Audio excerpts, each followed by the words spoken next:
दोस्तों आज जो कॉमिक्स हम पढ़ेंगे उसका नाम है राजा और पांच जूतियां।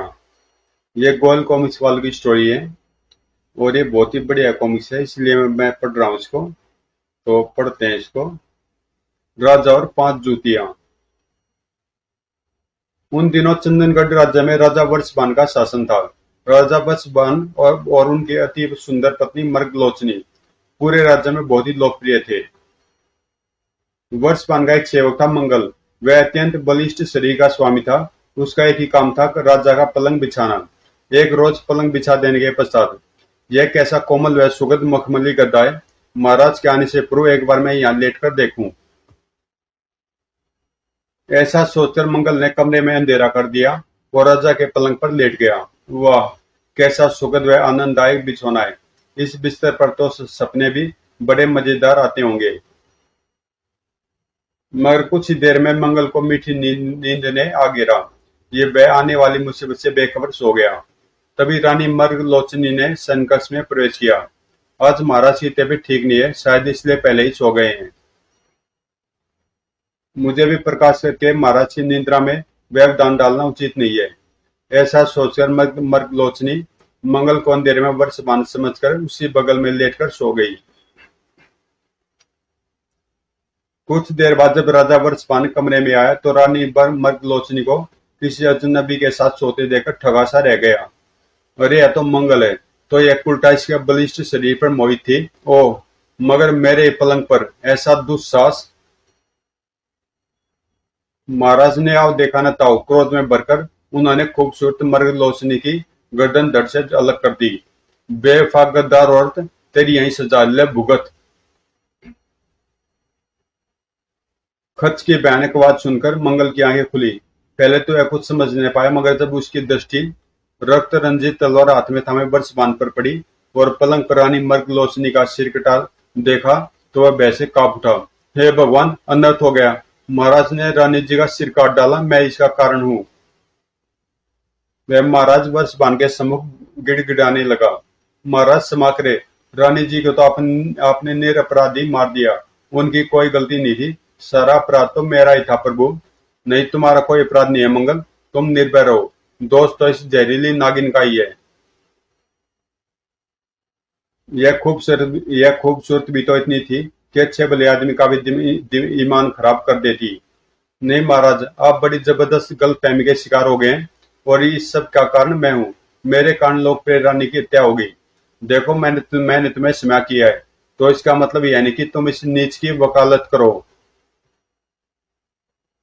अब अगर एक भी शब्द तुमने इस विषय में कहा तो मैं तुम्हारा भी सिर काट गिरूंगा, समझे? हूँ लोकप्रिय रानी। ऐसा करो, इसके सिर को कहीं जंगल में फेंकाओ और इसका धड़ लेकर शहर के चौराहे पर बैठ जाओ। सुना? जी महाराज। और इस धड़ को देखकर जो भी आदमी कुछ कहे उसे कागज पर लिख लाओ। हम भी देखेंगे यह कितनी लोकप्रिय थी। उल्टा नीच। वर्षपान को क्रोध और घृणा की आग में इस कदर जलता देखकर मंगल ने खामोशी रहना उचित समझा। इस वक्त महाराज क्रोध में है। अगर मैंने असली बात बता दी तो महाराज मुझे जरूर मार डालेंगे। मंगल रानी मर्गलोचनी के निर्जीव धड़ को लेकर कागज कलम के साथ चौराहे पर जा बैठा, मगर राजा के भय के कारण कोई कुछ नहीं बोला। संयोग से उस रोज पड़ोसी राज्य विक्रमपुरी के राजा विक्रमसेन की तीनों लड़कियां सोमवती, पुष्पवती और रूपवती मर्दाने बेश में चंदनगढ़ में घूम रही थी। चंदनगढ़ को हमने प्रशंसा के अनुरूप ही पाया पुष्पवती। हाँ बहन सोमवती, चंदनगढ़ का ऐश्वर्य देखने के लिए तो हम सब गुप्त रूप से पुरुष वेश में यहाँ आई है। मैं तो यहाँ के राजा बरसपान को देखने आई हूँ। मैंने उनके रूप व वीरता की बड़ी तारीफें सुनी है। तभी उनकी नजर एक युवक पर पड़ी जो एक स्त्री का धड़ लिए नगर के चौराहे पर बैठा था। वे तीनों अपने घोड़ों से उतरकर उस तरफ बढ़ गई। अरे यह बलिष्ठ व्यक्ति कौन है जो एक औरत का धड़ लिए हुए यहाँ बैठा हुआ है? तुम कौन हो युवक, और यह धड़ किसका है? मंगल ने बताया, मैं राजा वर्षपान का सेवक मंगल हूँ। कल रात किसी अपराध पर कुपित होकर महाराज ने अपनी रानी को प्राणदंड दे दिया था। उन्हीं के आदेश पर मैं रानी जी का धड़ लेकर यहाँ पर बैठा हुआ हूँ। मगर आप लोग कौन है? इस नगर के तो नहीं मालूम पड़ते। ओह। मंगल से पूरी बात सुनकर तीनों लड़कियां स्तब्ध रह गई। तुम्हारा सोचना ठीक है मंगल, हम यहाँ के रहने वाले नहीं है। हम लोग विक्रमपुरी से आए हैं। मगर तुम्हारा राजा बड़ा जल्लाद है, जिसने स्वयं अपनी सुंदर रानी को बिना अपराध बताए मार डाला, और अब उसके मुर्दे की भी मिट्टी खराब करवा रहा है। बड़े दुख की बात है। तब बड़ी लड़की सोमवती ने कहा, जो भी हो, तुम्हारी रानी के बाल बड़े लंबे और घने थे, वह बड़ी सुंदर भी थी। मंझली लड़की पुष्पवती ने कहा, तुम्हारी रानी की आंखें बहुत बड़ी बड़ी थी, और उसे काजल लगाने का भी शौक था। यह सुनकर मंगल हैरान खड़ा रह गया। आप लोग ज्योतिषी हैं क्या? आपने ऐसी बातें सिर्फ डर देखकर बता दी, जिन्हें चेहरा देखे बिना जाना नहीं जा सकता। यह सुनकर तीनों लड़की हंस पड़ी। नहीं, हम लोग ज्योतिषी नहीं है, पर हम अपनी आंखें खुली रखते हैं युवक। इस पर मंगल मुस्कुरा दिया। ज्योतिषी तो मैं भी नहीं हूं, मगर आंखें तो मैं भी खुली ही रखता हूं देवियों। आप पुरुष नहीं है। तब छोटी लड़की रूपवती ने अपनी मूछें उतार कर कहा, वास्तव में तुम बहुत चतुर हो युवक। अब जब तुम्हें असलियत पता लगी गई है तो सुनो। अगर तुम्हारी रानी की जगह मैं होती, तो तुम्हारे राजा को खूब धोखा देती, खूब परेशान करती, और उसे खूब पैसे खर्च करवाती। आखिर में सबके सामने बड़ी सभा में उसे 5 जूतियां भी मारती, और वह मेरा कुछ भी नहीं बिगाड़ पाता। इतना कहकर रूपवती अपनी बहनों के साथ चल दी। पीछे मंगल उसकी बात सुनकर सन सा खड़ा रह गया। फिर वह सिकरी राजा वर्षपान के पास पहुंचा और उन्हें सारी कथा कह डाली। प्रभु, मैंने उनके घोड़े से उतरने के अंदाज से जान लिया था वे लड़कियां हैं, परंतु उनमें सबसे छोटी, जो बड़ी दुस्साहसी थी, उसकी सुंदरता का तो जवाब ही नहीं है। मंगल, विक्रमपुरी शाही व मर्दाने वेश में घूमने वाली वह तीनों लड़कियां, जो राजा विक्रमसेन की पुत्रियां थी। सामान्य नागरिकों में इतनी हिम्मत नहीं होती कि राजा को अपशब्द कह सके, और छोटी लड़की जरूर रूपवती होगी। उसकी सुंदरता व दुस्साहस के हमने बहुत किस्से सुने हैं। अब तुम सैनिक लेकर जाओ, और उन्हें नगर सीमा पार करने से पहले पकड़ लाओ। कुछ ही समय बाद सैनिक उन तीनों राजकुमारी को पकड़ कर ले आए। अब तुम सब हम इन अब तुम सब जाओ। इन राजकुमारी से हमें कुछ बात करनी है। सैनिकों के जाने के बाद राजा वर्षपाल ने सोमवती से प्रश्न किया, तुमने कहा था हमारी रानी मर्गलोचनी के बाल बहुत लंबे व घने थे, वह बहुत सुंदर थी। बात तो तुम्हारी ठीक है, मगर इसे सिद्ध करो। महाराज, लंबे बालों वाली औरतों के बाल प्राय झड़ते हुए टूटते रहते हैं। रानी जी की साड़ी पर ऐसे 2-3 बाल चिपके हुए थे, और नितंबों पर तेल का दाग था। इसी से मैंने जान लिया कि रानी जी लंबे बालों की स्वामिनी थी। रही बात सुंदरता की, शरीर का रंग व बनावट देखकर अंदाजा लग सकता है कि चेहरा कैसा होगा। ठीक कहा तुमने सोमवती। राजा ने पुष्पवती से पूछा, और तुमने कैसे जाना कि रानी की आंखें बड़ी थी और उसे काजल लगाने का शौक था? महाराज, आपकी रानी का नाम मर्गलोचनी था। इसी से मैंने अनुमान लगाया कि उनकी आंखें बड़ी होंगी, और काजल के शौक का पता रानी जी की साड़ी पर काजल के दाग देखकर लगा। कुछ औरतें आंखों में काजल लगाकर उंगली अपने कपड़ों से पोंछ देती हैं। रानी जी को भी यही आदत थी। तुम्हारा कहना ठीक है पुष्पवती। अब महाराज वर्षपाल ने रूपवती से पूछा, और तुम रूपवती, तुमने जो कुछ कहा उसे सिद्ध कर सकती हो या नहीं? महाराज, पहले मैंने क्रोधवश ऐसा कह दिया था, परंतु अभी आपको देखते मेरा सारा क्रोध शांत हो गया है, और मैं अपनी कही कही हुई बात के लिए शर्मिंदा हूँ। मगर आप चुनौती देते हैं तो मैं अपनी कही हुई बात को अवश्य सिद्ध करके दिखा सकती हूँ। यह सुनकर रूपवती की दोनों बहनें घबरा गई, और स्वयं महाराज सकपका गए। उनका ख्याल था कि रूपवती उनके सामने आते ही गिड़गिड़ाकर क्षमा मांगने लगेगी, पर यहाँ तो मामला ही कुछ और था। देखो रूपवती, हमारा क्रोध भी अभी तुम्हारा रूप देखकर शांत हो गया था, और हम तुम्हारा अपराध क्षमा करके तुमसे विवाह करने के लिए सोच रहे थे। मगर अब अगर तुम अपनी कई बात पूरी करके दिखाओगी, तभी हम तुमसे विवाह करेंगे। यदि आपसे विवाह के लिए यही शर्त है, तो मैं अवश्य इस शर्त को पूरा कर दूंगी। और अगर तुम ऐसा नहीं कर पाई, तो तुम ही कहो तुम्हें क्या सजा दी जाए। महाराज, अगर मैं सफल न उसकी, तो मुझे वही सजा मिले जो आपकी रानी मर्गलोचनी को मिली थी। यह सुनकर सभी को सांप सूंघ गया, और फिर राजा वर्षमान बड़े अन्य मनसक से स्वर में बोले, यदि कोई और ऐसा दुस्साहस करता, तो हम अभी उसका सिर काट डालते, मगर तुम्हारे दुस्साहस पर भी हमें प्रसन्नता हो रही है। खैर बताओ, तुम किस दिन अपनी शर्त पूरी करके दिखलाओगी? महाराज, मुझे अपनी शर्त पूरी करने के लिए 3 महीने का समय चाहिए, और आपका थोड़ा सा सहयोग। यह जिद छोड़ो रूपति, यही क्या कम है कि महाराज ने अभी तक तुम्हें जान से नहीं मारा। यह मेरा सौभाग्य है कि महाराज ने मेरा अपराध क्षमा कर मुझसे विवाह करना चाहा। खैर, तुम हमसे क्या सहयोग कर चाहती हो रूपति?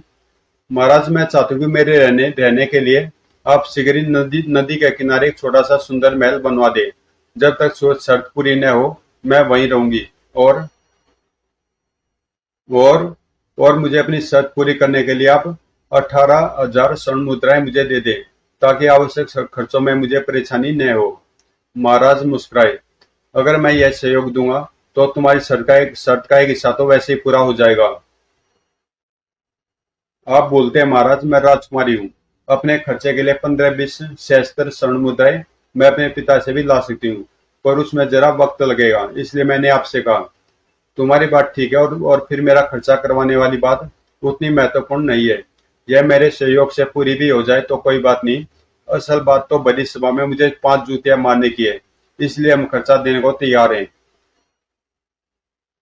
धन्यवाद महाराज, आपको सहयोग है तो मुझे शर्त पूरी करने में अधिक समय नहीं लगेगा। महाराज, वर्षपाल ने पुष्पवती या सोमवती को वापस उनके राज्य में भिजवा दिया और कहलवा दिया, आपकी पुत्री रूपवती महाराज वर्षपाल की मेहमान है।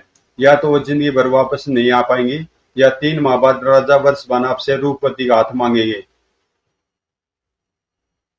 सारी बात सुनकर राजा विक्रमसेन पस्त हो गया। वह अपनी बेटी की मूर्खता पर बड़ा ही पछताया, मगर क्या किया जा सकता था। विक्रम एक छोटा राजा था। वर्षपाल के खिलाफ जाने की उसमें हिम्मत नहीं थी। आखिर उसे सब्र कर लेना पड़ा। इधर वर्षपाल ने 3 ही दिनों में 10 सहस्त्र स्वर्ण मुद्राएं खर्च करके रूपवती के मन माफिक एक सुंदर महल बनवा दिया। रूपवती, तुम्हारी इच्छा के अनुसार महल तैयार हुआ है। अब तुम शीघ्र ही अपनी शर्त पर पूरा उतर कर दिखाओ। महाराज, मैं शीघ्र ही सफल होंगी। हालांकि आपको पति के रूप में स्वीकार करने के बाद अब ऐसा करना मुझे बड़ा ही भारी गुजरेगा, पर आपसे मिलने के लिए मुझे ऐसा ही करना भी होगा।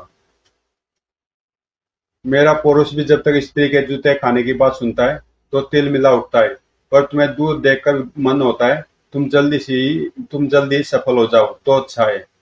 महाराज, यही मेरी विजय है। अब मैं 3 महीनों के लिए आपसे अलग रहूंगी। मुझे दिल लगाए रखने के लिए निशानी के तौर पर आप अपनी अंगूठी दे दें। राजा वृषभान से अंगूठी लेकर और खर्चे के लिए 8 सहस्त्र स्वर्ण मुद्राएं लेकर रूपवती अपने लिए महल बनाए गए नदी किनारे वाले महल में चली गई और वहां रहने लगी। उसने कुछ पुस्तकें व नक्शे मंगवाए और चंदनगढ़ के आसपास की भूगोल की स्थिति व राजाओं के इतिहास का अध्ययन किया, और फिर कागजों पर एक संदेश लिख लिख कर उनकी बत्तियां बनाकर बोतलों में बंद करके नदी में बांधने लगी। संदेश था, जो कोई भी मुझसे विवाह करना चाहे, नदी किनारे किनारे वाले महल में आकर मुझसे मिले।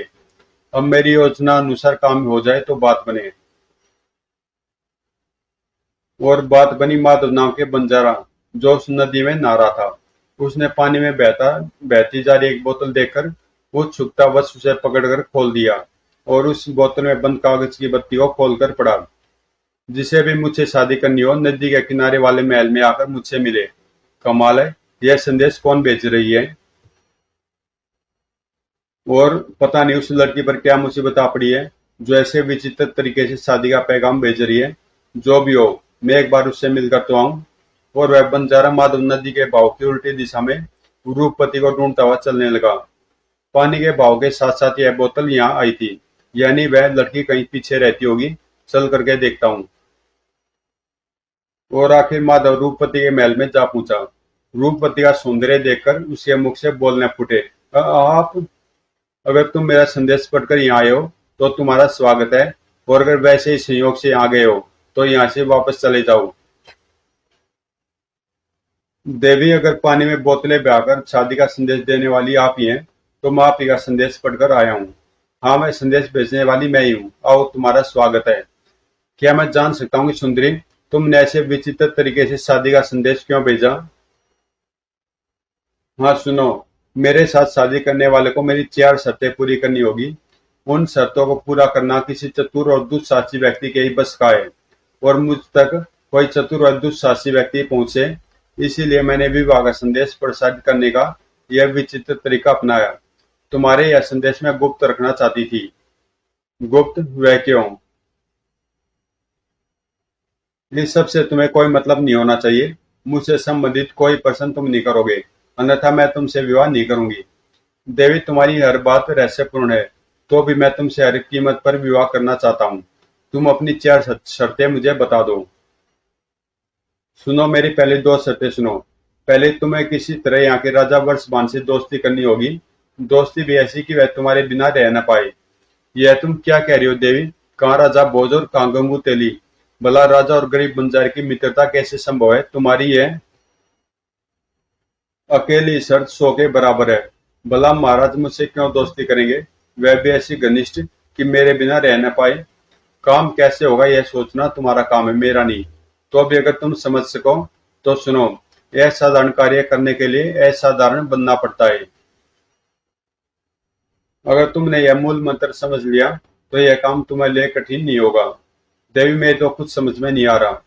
रूपवती मुस्कुरा दी। और दूसरी शर्त यह है कि तुम्हें अपने घर से मेरे घर तक एक गुप्त सुरंग बनवानी होगी। देवी, तुम कैसी कैसी शर्तें बता रही हो?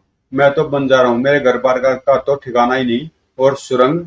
तुम घबराओ नहीं, इन कार्यों में खर्चे होने वाली धनराशि तुम्हें मैं दूंगी। तब तो मैं कुछ कर सकता हूँ। बाकी अब तुम बाकी की 2 शर्तें भी बतला दो। बाकी की 2 शर्तें मैं तुम्हें इन 2 शर्तों के पूरी होने के बाद बताऊंगी। मगर यकीन रखो, अगर यह शर्तें तुमने पूरी कर दी तो बाकी की 2 पूरी करनी तुम्हें आसानी होगी।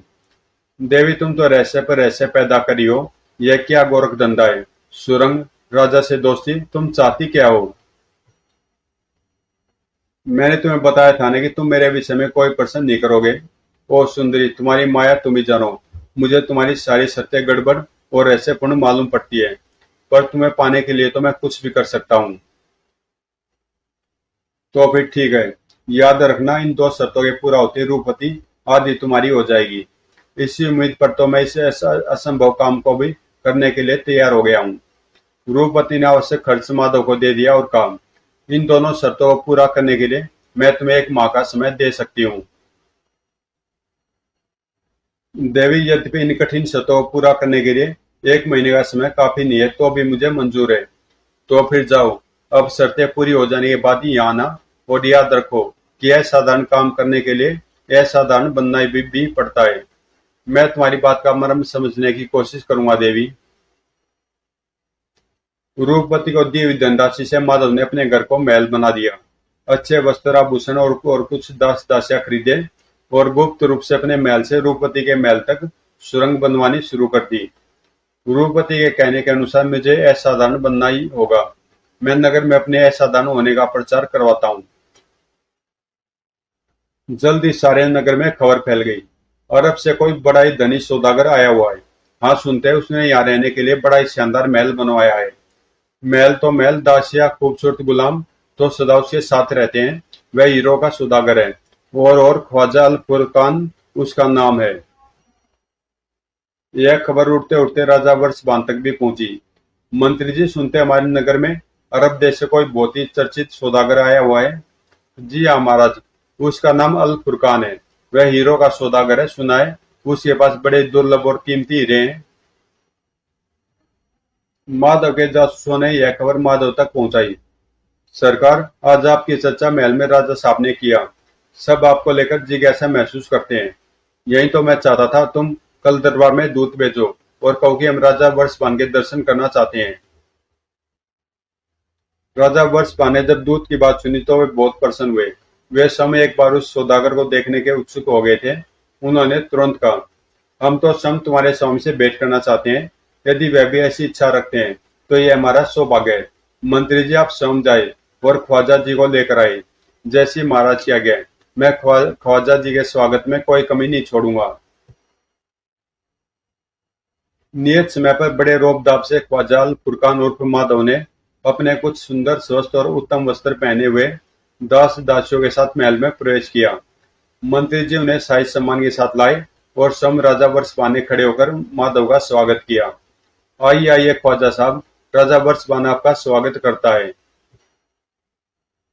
महाराज, आप मुझे अतिरिक्त सम्मान दे रहे हैं, यह मेरी खुशकिस्मती है। मैं तो स्वयं आपके दर्शन का इच्छुक था। आपकी तारीफ कई मुल्कों में सुनी थी, आज आपके दर्शन करने का सौभाग्य मिला है।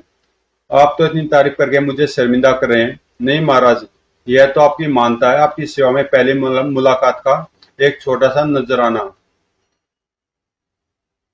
पेश करना चाहता हूँ। आपकी सियान के लिए तो यह नजराना कुछ भी नहीं है, मगर फिर भी।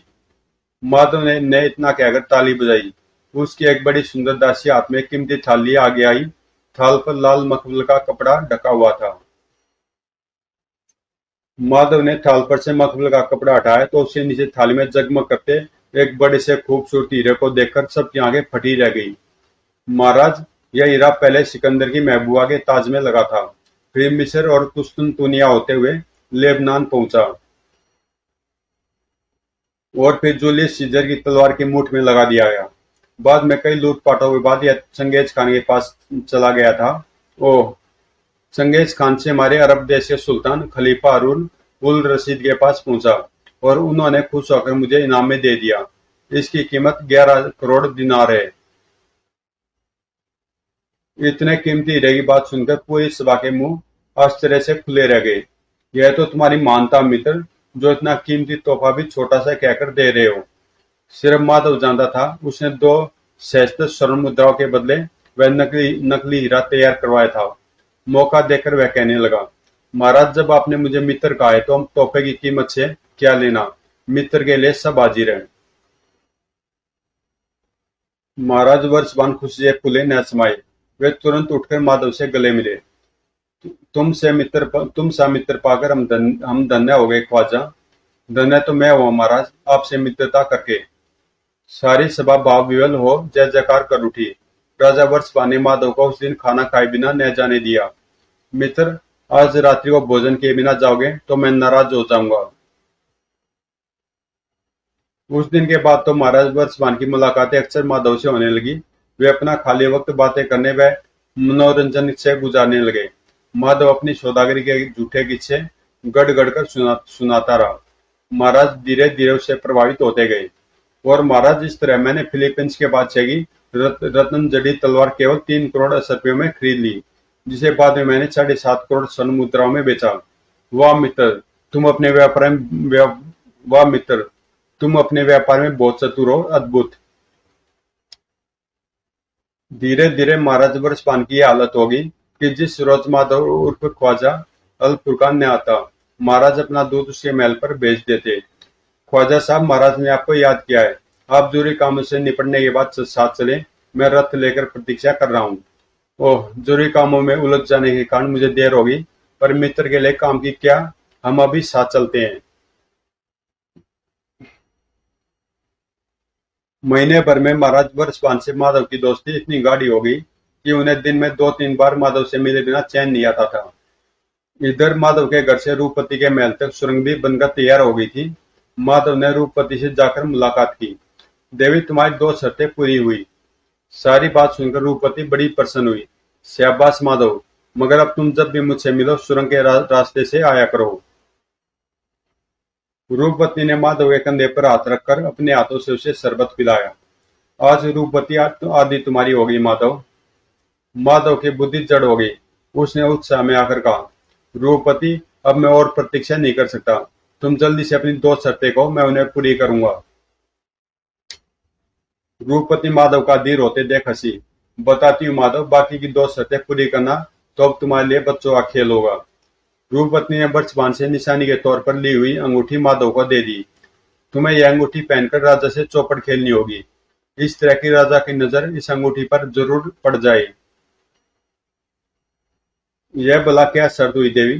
प्रश्न मत करो। राजा की नजर अंगूठी पर पड़ जाएगी तो वह किसी बान से खेल बंद करेगा। तब तुम्हें फौरन सुरंग के रास्ते यहाँ आकर मुझे अंगूठी देनी होगी। पता नहीं क्या गोरख धंधा तुम रच रही हो। खैर, मैं कल राजा को अपने महल में बुलाकर चौपड़ खेल लूंगा। और दूसरी शर्त तो और भी आसान है। तुम्हें अपने महल में एक दावत का प्रबंध करना होगा, जिसमें राजा और सभी बड़े नागरिक निमंत्रित होंगे। बाकी बातें मैं तुम्हें दावत के वक्त समझा दूंगी। वह तो ठीक है रूपति, पर तुम्हारी दी हुई धनराशि सब समाप्त होने जा रही है। इतनी भारी दावत का मैं भला कैसे आयोजन कर पाऊंगा सुंदरी? क्यों, सारे नगर में तुम एक हीरो के व्यापारी के रूप में प्रसिद्ध हो चुके हो। राजा तुम्हारा मित्र है, अगर तुम उधार भी लोगे तो लोग अपना सौभाग्य मानेंगे। वे तो बिना दाम लिए भी तुम्हारा काम करके तुम्हें व राजा को प्रसन्न करने की कोशिश करेंगे। रूपति, तुम न जाने क्या मायाजाल फैला रही हो, कहीं मुझ गरीब आदमी को फंसवा मत देना। रूपति फिर मुस्कुराई। तुम पुरुष होकर भी घबरा रहे हो, फिर मैं भी तो तुम्हारे साथ हूँ। देवी, मुझे लग रहा है कि कहीं न कोई न कोई षड्यंत्र तुम्हारी इन रहस्यपूर्ण बातों के पीछे जरूर छिपा है। फिर भी मैं तुम्हारा काम मानने को विवश हूँ देवी। तुम अकारण ही परेशान हो रहे हो, भूल गए क्या? इन दोनों शर्तों के पूरा होते ही मैं तुम्हारी हो जाऊंगी। बेचारा माधव रूपति के सौंदर्य जाल और उसकी मीठी बातों के फंदे में फिर से कसा गया। आगे आने वाली मुसीबत से बेखबर वह राजा को अपने महल में चौपड़ खेलने ले आया। मित्रराज, मेरे गरीब खाने में भी चलकर उसका भाग्य चमकाओ। मैं तो रोज ही तुम्हारे यहाँ आता हूँ, तुम कभी मेरे यहाँ नहीं गए। हाँ हाँ, क्यों नहीं आओ, आज तुम्हारे यहाँ ही चलते हैं ख्वाजा। चौपड़ खेलते खेलते जब राजा वर्षमान की नजर माधव की उंगली में पड़ी अपनी अंगूठी पर गई तो वह चौंक पड़ा। यह अंगूठी तो मैंने रूपति को निशानी के तौर पर दी थी, यह ख्वाजा की उंगली में कैसे आ गई? राजा की नजर इस अंगूठी पर पड़ी गई।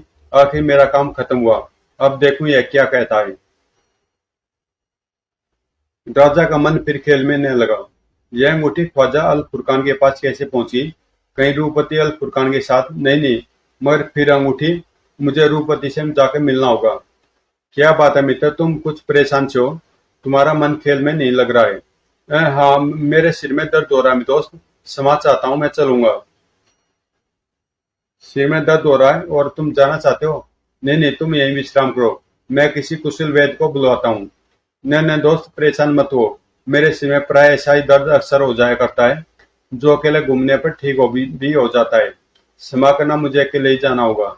कोई बात नहीं मित्र, विचित्र रोगों के तो निदान भी विचित्र ही होते हैं, तुम थोड़ा घूम आओ। राजा वर्ष मान के निकलते माधव सुरंग के रास्ते रूपवती के पास पहुंचा। यह लो अपनी अंगूठी। राजा तो इसे देखते बेचैन हो गया था और सिर दर्द का बहाना लेकर चला गया। तब तो वह फिर यहाँ पहुंचने वाला होगा। तुम अब जाओ, मैं तुमसे बाद में मिलूंगी। वह यहाँ आएगा, खैर। माधव सुरंग के रास्ते वापस लौट गया। उसके जाने के कुछ समय बाद राजा वर्षपान वहां पर पहुंचा। आइए महाराज, आपका स्वागत है। गुरुपति, मैंने जो जो वह अंगूठी तुम्हें दी थी वह कहाँ है? तुमने कहीं खो तो नहीं दी? आप तनिक विश्राम कीजिए राजन, यह शीतल पे पीजिए। आखिर आते ही आप अंगूठी को लेकर इतने प्रश्न क्यों पूछ रहे हैं? नहीं रूपति, विश्राम तो बाद में करूंगा, पहले वह अंगूठी। तुम नहीं जानती मैं उस अंगूठी के कारण कितना परेशान हूँ। यदि ऐसा तो लीजिए, वापस ले लीजिए अपनी यह अंगूठी। राजा वर्ष बना अंगूठी रूपवती के पास देखकर हैरान रह गया। कमाल है, तुम्हारे पास तो है यह अंगूठी, और मैं अभी यह अंगूठी अपने एक मित्र के हाथ में देखकर आ रहा हूँ। अंगूठी अंगूठी, आप तो ना ही परेशान हो रहे हैं। क्या दुनिया में एक जैसी दो अंगूठियां नहीं हो सकती? राजा असमंजस में पड़ गया। हो तो सकते हैं, मगर उसके हाथ में भी बिल्कुल ऐसी ही कमाल है। अब आप यह अंगूठी का किस्सा छोड़िए। इतने दिनों बाद अपने दर्शन दिए, न मेरा हाल पूछा न तो अपना बताया, बस ये अंगूठी अंगूठी। तुम तो नाराज हो गई रूप, जाने दो यह बात। बात आई गई होगी, मगर एक सप्ताह के बाद ही माधव उर्फ अल फुरकान ने राजा वर्षपान और उनके सभी बड़े दरबारियों को अपने महल में दावत का निमंत्रण दे दिया। महाराज, आप अपने सभी प्रमुख दरबारियों के साथ कल मेरे गरीब खाने पर रात के खाने के लिए आमंत्रित हैं। कृपया पधार कर मुझे सम्मान दें। यह तो ठीक है, मगर ख्वाजा, यह दावत किस खुशी में दी जा रही है? आपकी भाभी यानी हमारी बेगम अपने मायके से आई है। हमारी आपकी दोस्ती की खुशी में ही वे यह दावत दे रही हैं। वाह भाई ख्वाजा, भाभी का निमंत्रण हम कैसे टाल सकते हैं? हम जरूर आएंगे। यहाँ तक का काम तो रूपति की योजना के अनुसार हो गया। अब कल चौथी शर्त भी पूरी हो जाएगी। अगले दिन ख्वाजा अल फुरकान उर्फ माधव के महल में दावत का शानदार आयोजन हुआ। सभी अमीर उमराव और प्रमुख दरबारी और स्वयं राजा वर्षवान भी दावत में उपस्थित थे। यह सब तो हुआ दोस्त, अब उनसे तो मिलवाओ जिनकी वजह से यह शानदार दावत खाने को मिली। जी हाँ, क्यों नहीं। और माधव पर्दे के पीछे से रूपवती को बाहर ले आया। दोस्त, लो मिल लो अपनी भाभी से, यही है हमारे घर की चांद। आदाब। आदाब। वाह। राजा वर्ष मान के होश उड़ गए। यह ख्वाजा की बीवी है या रूप? हे भगवान, यह क्या हो रहा है? कहीं रूपवती ने मुझे धोखा देने और परेशान करने की अपनी शर्त पूरी तो नहीं कर दी? कहीं कहीं उसने ख्वाजा से शादी तो नहीं कर ली? कहो मित्र, कैसी लगी तुम्हें हमारी बेगम? बहुत ही सुंदर तुम्हारी बेगम, वाकई बहुत ही खूबसूरत है। फिर राजा वर्षमान का दिल दावत में नहीं लगा। वह दावत खत्म होते ही रूपवती के महल की ओर चल दिया। थोड़ी देर और रुकते मित्र। नहीं ख्वाजा, कुछ बहुत जरूरी काम से मुझे जाना है। मैं कल फिर मिलूंगा तुमसे। रूपवती ने राजा को विदा लेते हुए देखा तो वह भी सुरंग के रास्ते से अपने महल की ओर चल पड़ी। राजा वर्षपान जब रूपवती के महल में पहुंचे तो रूपवती अपने कपड़े बदलकर राजा के स्वागत के लिए तैयार हो चुकी थी। आज आज हम बहुत परेशान हैं रूप। या तो तुम हमें धोखा दे रही हो, और या फिर आज चमत्कार हो गया। यह संयोग नहीं हो सकता। क्या हुआ महाराज? आज तो आपके होशी उड़े हुए हैं और मुझ पर भी धोखे का इल्जाम लगा रहे हैं। बात ही ऐसी है रूप, मैं भी अभी तुम्हें अपने मित्र के घर देखकर आ रहा हूँ। मुझे? आप कैसी बहकी हुई बातें कर रहे हैं? बिल्कुल यही शक्ल, यही रूप, यही रंग, यही बाल, यही चाल, यही अदा, यही आवाज। कमाल है। फिर क्या? वह मेरे दोस्त की बीवी है, पता नहीं क्या चक्कर है। आप राजकार्य की दिक्कत से थक गए हैं, विश्राम करें। नाक परेशान न हो। एक शक्ल की दो औरतें हो सकती है। एक शक्ल की दो औरतें हो सकती है नहीं महाराज? होने को तो क्या नहीं हो सकता रूपति, पर एक एक तिल तक तुमसे मिलता है। तुम मुझे धोखा तो नहीं दे रही हो? क्या कह रहे हैं महाराज? मैं भला वहां जाकर आपसे पहले यहाँ कैसे आ सकती हूँ? मैं तो आपके दोस्त को जानती तक नहीं। आप ही की नीयत बदल गई है महाराज। पहले अंगूठी और अब ये। आप पहरेदारों से पूछ लो, अगर मैं बाहर गई हो तो सुबह। अरे अरे, तुम तो रोने लगी। मुझे क्षमा करो, मेरा मतलब यह नहीं था। पर मैं क्या करूं, मेरा मेरा दिमाग ठिकाने नहीं है। ओह। आगे क्या हुआ? राजा बर्षपान की परेशानी को का क्या अंत हुआ? क्या रूपवती अपनी शर्त पूरी कर पाई? उस बंजारे माधव का क्या हुआ? तो दोस्तों, ये कॉमिक्स यहीं पे समाप्त होती है। और इसका अगला पार्ट है चतुर राजकुमारी और चोर राजा। और ये कॉमिक्स आपको कल मिल जाएगी। अगर कॉमिक्स आपको पसंद आए तो प्लीज चैनल को सब्सक्राइब कर देना। और मिलते हैं इसके दूसरे पार्ट में कल।